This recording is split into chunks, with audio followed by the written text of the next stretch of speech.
Bismillahirrahmanirrahim. Assalamualaikum warahmatullahi wabarakatuh. Alhamdulillah, wassalatu wassalamu ala rasulillah, amma ba'd. Pemirsa yang dirahmati Allah, berjumpa lagi dengan saya Syahrul Umar dalam manajemen Rasulullah. Kita menggali dan membahas tentang bagaimana cara mengelola, cara memanage, cara menata agar kehidupan kita menjadi kehidupan yang lebih baik, agar masyarakat kita menjadi masyarakat yang mulia, agar bangsa kita menjadi bangsa yang beradab. Semuanya itu yang kita bahas di dalam manajemen Rasulullah, yaitu cara hidup yang diajarkan oleh Rasulullah SAW. Pemirsa yang budiman, dalam hidup ini Allah Azza wa Jalla, Nabi Muhammad SAW mengajarkan kepada kita agar kita senantiasa terus bergerak, tidak statis dalam hidup, tidak berhenti kepada satu titik, kita senantiasa bergerak. Seperti ibarat pohon ini senantiasa bergerak, begitu ditiup angin dia bergerak. Kecil dia tumbuh menjadi besar, besar dia menjadi lebih besar lagi. Batang-batang sawit mulai dari kecil kita tanam, dari kecambah kita jadikan dia bibit, kemudian setelah itu dia membesar dalam kecambah, kemudian setelah itu kita tanam sehingga dia menjadikan buah dan menjadi dia jauh lebih tinggi. Semuanya itu adalah pergerakan. Di dalam hidup ini kita senantiasa bergerak. Di dalam sholat kita bergerak, karena kita tidak diperintahkan sholat itu hanya sekedar tegak saja. Allahu Akbar, kita tegak saja, tetapi kita diajarkan untuk senantiasa bergerak. Kita takbiratul ihram dengan mengangkat tangan kita, menyatakan bahwa tiada Tuhan selain Allah, la ilaha illallah.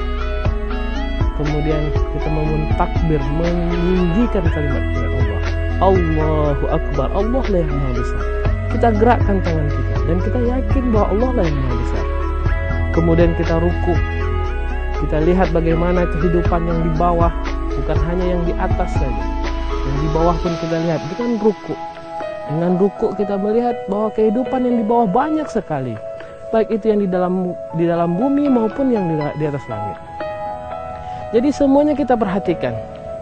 Allah mengajarkan kepada kita, sesungguhnya dalam penciptaan langit dan bumi itu ada tanda-tanda kebesaran Allah. Inna fi khalqis samawati wal ard wa ikhtilafil laili wan nahar la ayatil lil albab. Sesungguhnya dalam penciptaan langit dan bumi, dalam pergantian siang dan malam, ada tanda-tanda bagi orang yang berakal. Kalau kita mengakui diri kita adalah orang-orang yang berakal, orang-orang yang memiliki ilmu pengetahuan, orang-orang yang cerdas, maka kita harus bisa membaca semuanya.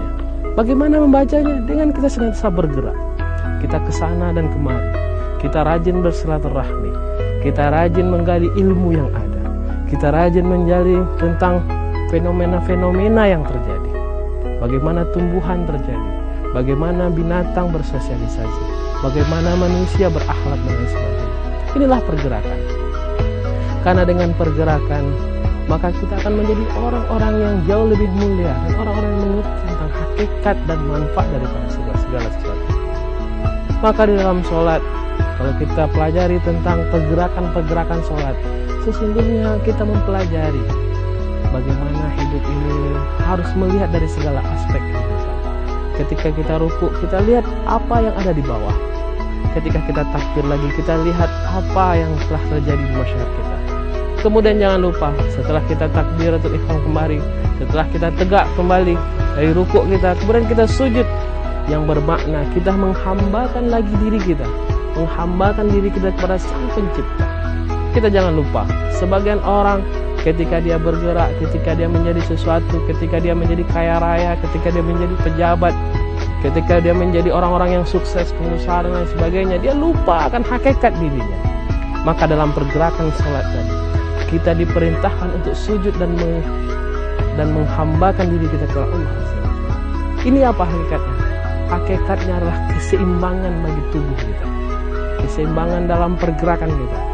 Pergerakan kita tidak hanya melulu bahwa kita bergerak dan berkemampuan ini karena hakikat diri kita saja, tetapi dia adalah hakikat dari kemampuan Sang Pencipta. Pemirsa yang budiman, dari pergerakan sholat ini harus kita mampu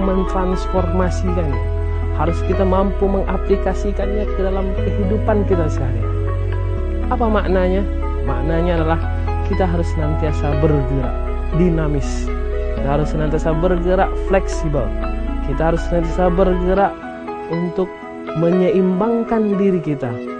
Bukan hanya bermanfaat bagi kita mampu belajar dan terus belajar, tetapi juga menyeimbangkan diri kita tidak lupa kepada Sang Pencipta. Hakikatnya pergerakan manusia sekarang. Manusia bergerak dengan ada yang mencari nafkah kian kemari, kesana kemari. Semua aktivitas dilakukannya dengan bercocok tanam, dengan berkebun. Banyak yang telah sukses menjadi pengusaha-pengusaha, baik itu dari perkebunan, pertambangan, energi, ilmu pengetahuan, dosen dan lain sebagainya.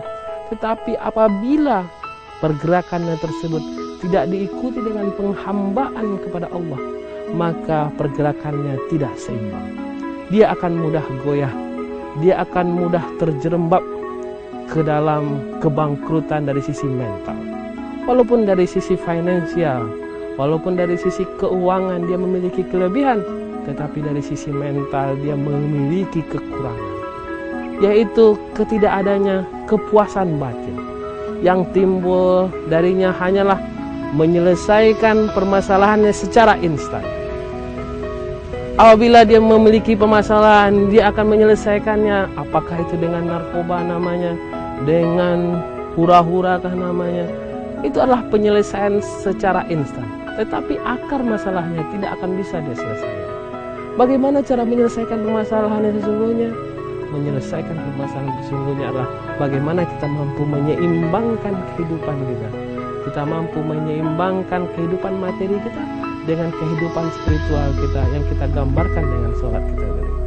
Pemirsa yang beriman, itulah hakikat daripada pergerakan.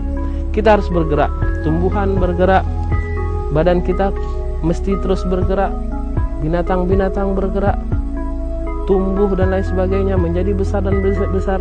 Tetapi jangan lupa keseimbangan kita mesti harus kita jaga, agar kita menjadi orang-orang yang sukses, bukan hanya di dunia tetapi juga di akhirat kelak. Semoga ini dapat menjadi manfaat bagi kita bersama, iktibar bagi saya dan iktibar bagi kita. Subhanallah bihamdika asyhadu an la ilaha illa anta astaghfiruka wa atubu ilaik. Al-afu minkum. Assalamualaikum warahmatullahi wabarakatuh.